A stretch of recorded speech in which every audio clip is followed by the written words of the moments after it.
Continuamos entonces con la tercera sesión de contextualización. Ya habíamos avanzado hasta el segundo libro, los actos procesales, el juramento estimatorio, todo el contexto del artículo 206.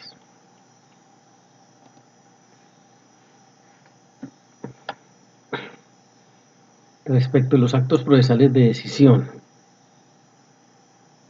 hay que hacer alusión a un solo cambio que se presentó, y es que en el Código de Procedimiento Civil se decía que terminaban con sentencia 4 actuaciones, las que se refiriera a pretensiones, las que se refiriera a excepciones de fondo de mérito, y para los dos recursos extraordinarios, el de casación y el de revisión.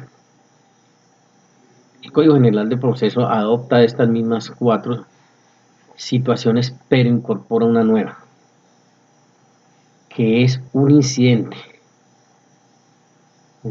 que termina con sentencia, que es aquel que pasa de una sentencia in genere a una sentencia en concreto. ¿Cuál es el evento? Que eso hay que hacerlo mediante un incidente. Cuando se ve obligado el juez o se ve abocado a fallar in genere, cuando no tiene los elementos de juicio para determinar con exactitud pues lo que corresponde, especialmente los montos. Por ejemplo, está probado y él así lo determina y encuentra que efectivamente hubo un perjuicio, pero no tiene hasta ese momento los elementos de juicio para cuantificar esos perjuicios. ¿Qué toca hacer allí? Allí toca desplegar un incidente para pasar de esa condena in genere a una condena en concreto, que saben entonces ya hoy termina con sentencia. Por lo tanto, ahí hay un cambio, y es que ese incidente, y es ese único incidente el que termina con sentencia. Anteriormente todos los incidentes terminaban vía autointerlocutorio, pues ya saben, este único termina con sentencia. Como sentencia, que es pues susceptible de los recursos si prospera alguna o se configura alguna de las causales para interponer recursos extraordinarios. Y ese es el verdadero cambio en los actos procesales de decisión respecto a la sentencia. Respecto a los autos no hay ninguna modificación, mantendremos los autos de simple trámite con todo su contexto procesal y los autos interlocutorios.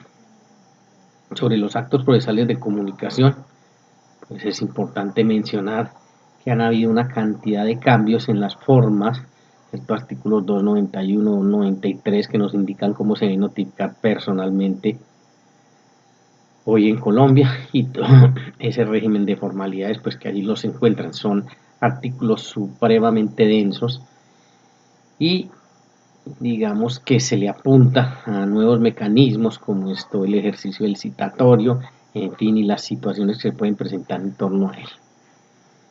El régimen del emplazamiento, ya habíamos algo mencionado de él, pues me parece que quedó duplicado, y esa no era la intención del legislador, pero pasó como en muchos eventos que por hacer más se hizo menos. ¿En qué sentido? En que se respetó toda la estructura que traía el Código de Procedimiento Civil y se incorpora lo nuevo del Código General del Proceso, pero exigiendo las dos formas, y entonces esto aumenta y hace aún más complejo y más engorroso. Por eso yo hablo de que se duplicó la situación. Hay una errónea, para mí un erróneo envío al manejo de la notificación personal, porque como habíamos dicho en los ejes transversales, si está dirigida para la gente del común, ese 291 es de los artículos más difíciles que hay, porque arranca de una vez haciendo una remisión al artículo 626, 625 del Código General del Proceso, y solo para eventos de lo contencioso administrativo en cuanto a quien cumple en Colombia con función pública. Entonces es bastante dificultoso. Lo lógico hubiese sido que hubiese empezado por la notificación de una persona, en el carácter personal directa, de una persona natural, y después ir aumentando las complejidades a las personas jurídicas, en fin. pero ahí lo encontramos, siempre hay una mixtura ahí difícil de entender. Dispuso de unas personas que tienen la obligación de referir su dirección electrónica porque siendo obligatorio pues a ellas se les podrá notificar por esa vía y pues presenta esa dificultad. Y en materia, les decía, de emplazamientos, pues la tapa del Congolo porque allí se dispuso de una cantidad de formalidades que lo hacen aún más complejo. Y la eficacia, lo que es curioso de esto y lo que me llama la atención es que la eficacia de ese primer esquema que está en el Código de Procedimiento Civil está más que diagnosticado y más que corroborado, que no tiene ninguna eficacia en la actuación procesal y mucho menos en el grupo de actos procesales que estamos hablando, que son los de comunicación y puntualmente las notificaciones. Por lo tanto, pues creo que ahí hay un error grande que corregir. Sobre los actos procesales de terminación, saben ustedes que son los mal llamados anormales y los normales pues con sentencia y los anormales con autos interlocutorios frente a las figuras o instituciones procesales que conocemos que se puede dar en torno a ellos, cuando se permite y se cumpla con todo el rigor procesal, como puede ser una conciliación, una transacción, y tener cuidado que en el Código General del Proceso entonces quedaron dos clases de desistimiento. Uno que es un desistimiento expreso, que esa figura siempre existía y sigue apareciendo simplemente como desistimiento. Y la otra es el desistimiento tácito, que es una figura que se recoge nuevamente en el Código General del Proceso, en el Código de Procedimiento Civil original ya existía, pero bajo la figura de la perención. Después el legislador comete un error y deroga esa norma y cuando se vuelve a promover el cambio legislativo con el Código General del Proceso se retoma como desistimiento tácito en una doble modalidad que es en un primer aspecto de desobediencia, cuando en esas actuaciones el juez avisa y conmina a la persona y le concede hasta 30 días para que cumpla con la tarea jurisdiccional que le corresponde, y en el otro por el simple paso del tiempo en el cual, estando la actuación pendiente de una de las partes, no promoverla, pasado el año, el juez está en la obligación de decretar vía autointerlocutorio el desistimiento tácito por inactividad. Y dejó consagrado en materia de cumplimiento o ejecución de las sentencias que no fuese un año, sino fuesen dos, con las consecuencias que trae el declarar un desistimiento tácito. Se los digo porque lo estamos viendo hoy muy en boga a nivel de los consultorios jurídicos y es totalmente desafortunado porque las consecuencias pues son bien representativas y en el fondo a quién perjudica si estamos hablando de consultorios jurídicos, al usuario. Entonces el usuario se ve abocado a que por esas deficiencias que existen en la proyección social derivada de los consultorios jurídicos, resulta que el proceso sea si es la primera vez, o sea, la declaración por primera vez del desistimiento tácito. Consecuencias: terminación del proceso, orden de levantar las medidas cautelares, que es quizás la más significativa, y no puede promover esa acción o esa misma acción, sino hasta dentro de 6 meses o a los 6 meses siguientes. Y claro, como ya está terminado el proceso, pues ojo, porque el tema de prescripción y caducidad sigue corriendo. Entonces las consecuencias son bien significativas. Y qué decir, que puede parecer exótico, la declaratoria por segunda vez en ese mismo escenario del desistimiento tácito. Nada menos ni nada más que se extingue el derecho. Entonces, pues hoy tiene ese 317 toda esa connotación.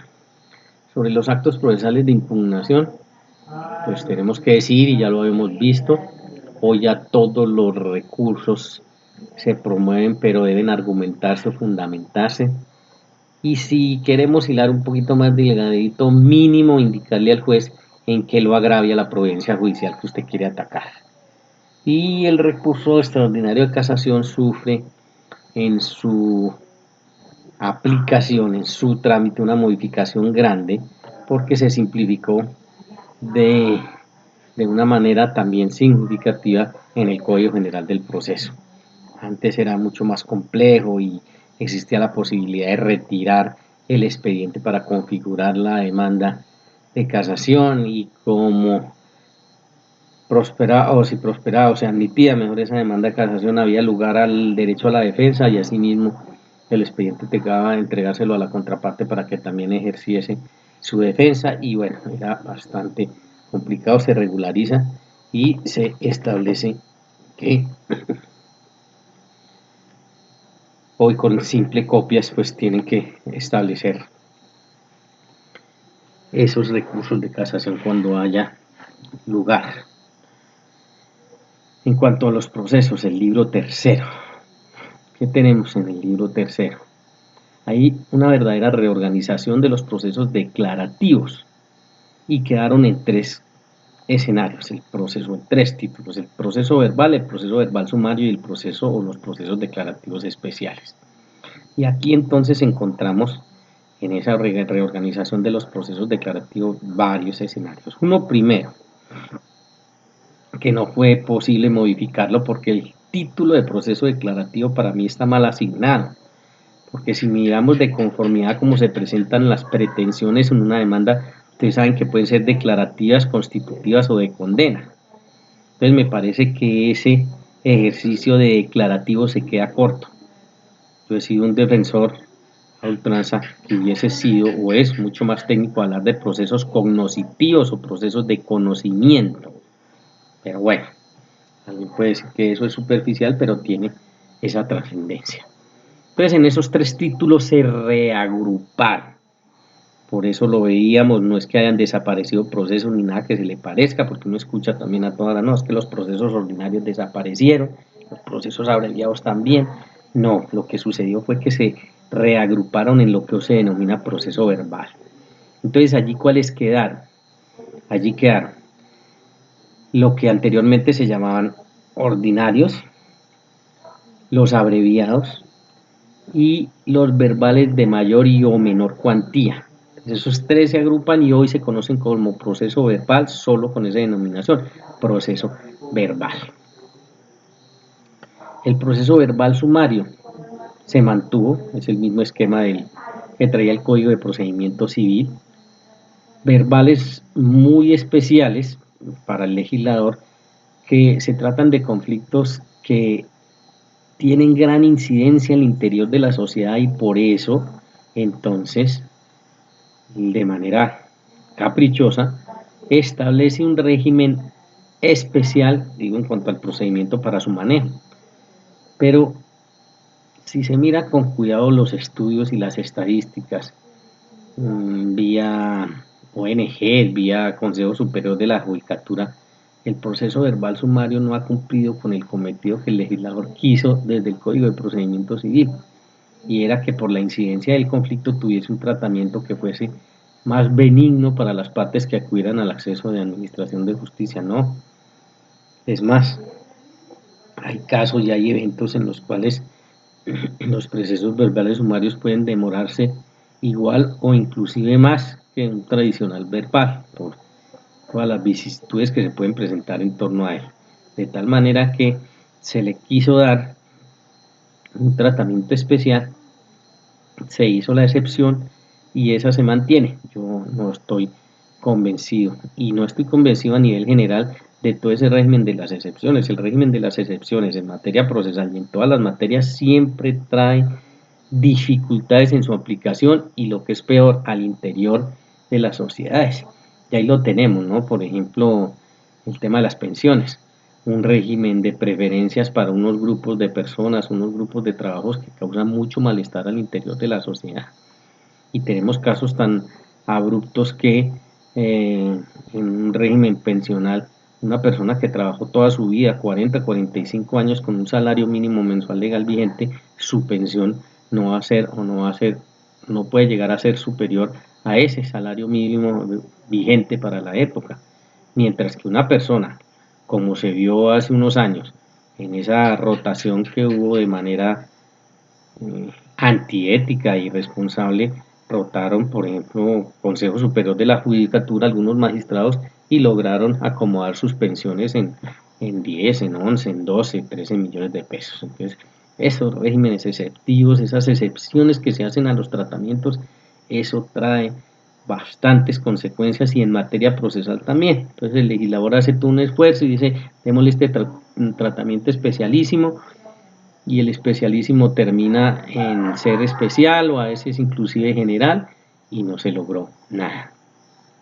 Además ya tenemos experiencia, eso fue lo que pasó también con el famoso ordinario y el abreviado. Entonces aquí también se hizo una distinción o una clasificación y por la connotación dijo estos procesos que sean abreviados, si usted mira con cuidado ese esquema, era que se reducía a la mitad de los términos del ordinario y eso no dio ningún resultado y sí causó un caos increíble. Y lo mismo, hubo procesos abreviados que terminaron siendo más largos que los mismos ordinarios. Entonces el verbal sumario ustedes saben que se determina por la naturaleza del asunto y en ese sentido es caprichoso en cuanto que es el legislador el que determina qué procesos irían por allí. El procesos declarativos especiales, digamos que ya también se manejan en el Código de Procedimiento Civil 4, ¿cierto? Que eran el de 3, que eran el de expropiación, el de deslinde y amojonamiento y los divisorios. Esos 3 se incorporan al Código General del Proceso y se agrega uno nuevo, el primer nuevo, el proceso monitorio. Quedó determinado como un proceso declarativo especial. Entonces tenemos 4 procesos declarativos hoy en el contexto del Código General del Proceso. División que tampoco comparto para nada porque los tipos de procesos en Colombia se determinan por las características del conflicto. Entonces, ¿cuáles son los tipos de procesos en materia civil? Los tipos de procesos en materia civil son los declarativos, los ejecutivos, los liquidatorios, los de jurisdicción arbitral y jurisdicción voluntaria, perdón, y los arbitrales derivados de acciones civiles o ante jueces civiles o por acción civil. Entonces los tipos de procesos van por sus características. Y entonces, por ejemplo, sabemos que un proceso de jurisdicción voluntaria se enmarca ya, y más adelante lo tenemos, se enmarca allí porque no hay en realidad una contienda, hay unas características sui generis, entonces esa agrupación se da por eso. Pero si miramos con cuidado los procesos declarativos especiales, pues desde hace mucho rato se viene diciendo, y yo sigo en esa línea, que por ejemplo el proceso de expropiación es el proceso más ejecutivo de todos los ejecutivos. Basta que se disponga de una situación de carácter general que ya esté debidamente firme y ejecutoriada, como puede ser un acto administrativo que determina un interés general, y ya lo que procede es una mera ejecución. Por lo tanto, pues ahí estaría, en mi sentir, dentro de los procesos ejecutivos. El proceso de deslinde y amojonamiento, ese es muy curioso porque si usted mira, por ejemplo, el proceso de pertenencia tiene situaciones procesales y características procesales en mucho mayor volumen que un proceso de deslinde y amojonamiento, y sin embargo el proceso de pertenencia es un proceso verbal. No veo lo especial que puede tener un proceso de deslinde y amojonamiento, perfectamente podría ser un proceso verbal. El proceso divisorio, también por sus características, yo soy convencido que es un proceso que enmarca mejor en los liquidatorios, porque es que si usted vaya al divisorio porque hay lugar a atender esa acción, es porque ya no está en debate la existencia del bien, lo que hay debate es en cómo se va a repartir y en los porcentajes, las cuotas partes, en fin, pero si ya estamos en el contexto de divisorio, vamos a dividir, entonces hay que partir de la existencia y que eso no esté en vilo del respectivo bien o bienes, muebles o inmuebles. Y el proceso monitorio, que es el primer nuevo, ya hacemos el paréntesis, con el Código General del Proceso solo aparecen 2 procesos nuevos. Uno es el que estamos hablando, el monitorio, que está dentro de los procesos declarativos especiales, y el proceso de el régimen de insolvencia de personas naturales no comerciantes, que más adelante lo abordamos. El monitoreo entonces quedó enmarcado como un proceso declarativo especial desde mi punto de vista también de manera equivocada, porque las características del proceso monitoreo en Colombia disponen es de una acción ejecutiva en principio, y tan es así que saben ustedes que está solo dispuesto para obligaciones de dar, y ni siquiera todas las obligaciones de dar, que ha sido una crítica grande, sino obligaciones de dar sumas de dinero. De tal manera que allí quedó corroborado que inicia como un ejecutivo. Es más, ustedes saben que ese proceso puede iniciar como ejecutivo y morir como tal. ¿Cuándo? Cuando no se hace ejercicio del derecho de la defensa. Y nace como ejecutivo y muere como ejecutivo. Lo que sucede es que en su tratamiento, si aparece y hay ejercicio del derecho a la defensa, muta a un verbal sumario, pero eso es única y exclusivamente si se ejerce el derecho a la defensa en ese sentido. Por lo tanto, pues yo tampoco lo ubicaría como un declarativo especial. Pero bueno, así quedaron organizados, y esa es entonces en cuanto a lo que tiene que ver a lo que se denomina allí acción declarativa, que saben ustedes que abarcaría más, y si fuese más técnico, si fuera acción cognoscitiva o de conocimiento. Sobre el proceso ejecutivo. El proceso ejecutivo sufre grandes modificaciones. Se habla de un título único, de una sola acción ejecutiva, de un solo proceso ejecutivo, y en el fondo es así y hay que entenderlo así. Surge como instituciones procesales allí dentro del Ejecutivo situaciones como la nueva posibilidad de interrumpir la prescripción. Entonces, fuera de las tradicionales formas de interrumpir la prescripción, aquí con el Código General del Proceso aparece una meramente procesal o extraprocesal, porque el parágrafo que alude a él dice que por una sola vez el acreedor podrá directamente informar a su deudor, y esto logrará la interrupción de esa prescripción. Bastante revolucionario, eso va a dar bastante que hablar, y bueno, ya quedó consagrado así en el código. Requerimiento para constituir en mora como institución procesal también se modifica aquí, porque se establece que en la acción ejecutiva, cuando queda en firme el auto de mandamiento ejecutivo, de una vez queda constituido en mora el deudor o los deudores. Y eso es nuevo también. Con base en eso desaparecieron todas esas diligencias previas que existían para tratar de llegar a un proceso ejecutivo, y lo simplificó. ¿Y de qué manera? La adjudicación o realización especial de la garantía real. Estamos hablando de garantía real, y aquí también hay que hacer una distinción. Garantía real sobre bienes, ¿cierto? Lo que pasa es que la garantía real sobre bienes inmuebles es la hipoteca, y la garantía real sobre bienes muebles es la prenda. Bueno, el Código General del Proceso, digamos, se quedó o abarca o cobija la garantía real hipotecaria. ¿Por qué? Porque la garantía real prendaria, o sea, constituida sobre muebles, tiene una ley especial, la ley de garantías mobiliarias, que se llama de esa manera. Por lo tanto, esa quedó allí, la sacó el código, que sabemos que es un régimen ordinario para pasar a una ley especial. Entonces aquí trabajamos con la garantía real sobre inmuebles, la hipotecaria. Y nos está definiendo que adjudicación, y ese que, ojo que ese es disyuntivo, o realización especial de la garantía. Son dos caminos que usted, en asocio de su cliente, debe escoger si pide directamente la adjudicación porque le convenga más, o va a la realización especial de esa garantía real hipotecaria. Aquí pues surge una posibilidad de que se adjudique, y entonces hay que tener cuidado con los poderes que se configuren en materia de procesos ejecutivos cuando se trate de bienes inmuebles, porque usted debe incorporar ahí la facultad especial de adjudicar si es del caso, para que no vaya usted a hacer todo el esfuerzo y cuando vaya a proceder a la adjudicación el juez no le permita, no le tenga en cuenta su actuación, alegándole insuficiencia del poder. Entonces se abrogan de una vez esa facultad especial solo para procesos ejecutivos, de adjudicar o que se adjudique directamente el bien. Ya les digo, si he hecho el análisis, he hecho el estudio, ustedes determinan que debe ser de esa manera. Y disposiciones especiales para la efectividad, ojo, hay que resaltar efectividad de la garantía real, lo mismo hipotecaria.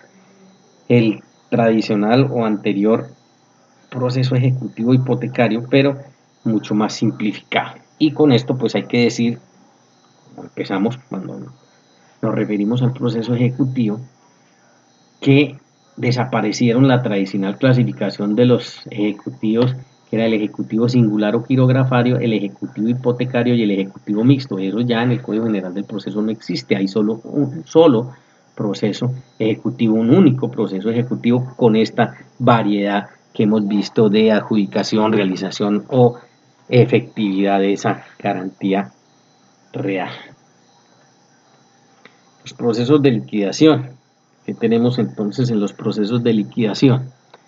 Las sucesiones, que saben ustedes que es el proceso tipo en materia de liquidación, o sea, orienta todas las otras liquidaciones.